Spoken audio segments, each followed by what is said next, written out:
Namaskar, this is Karthikeya from class 8C and I am going to dissect a flower.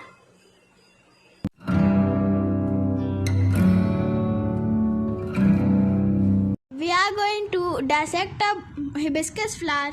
Here you can see the parts of the flower.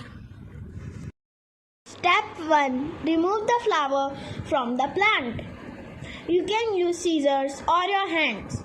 Leave at least a little bit of the stem. Step 2. Remove the sepals and petals from the flower.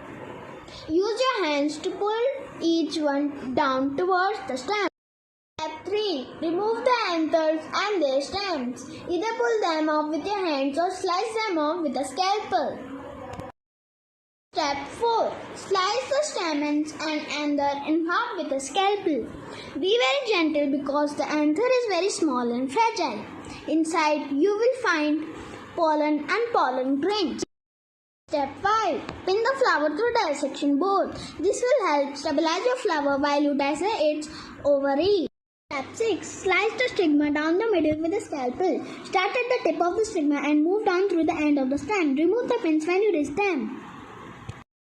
Step 7. Expose the ovary with your fingernails. We should be left with a small white cone-shaped piece. This is where the ovules are produced. Step 8. Slice the ovary open with a scalpel. Inside, we will find tiny ovules with an embryo sac and sometimes seeds. We can also scrape them out carefully with a scalpel.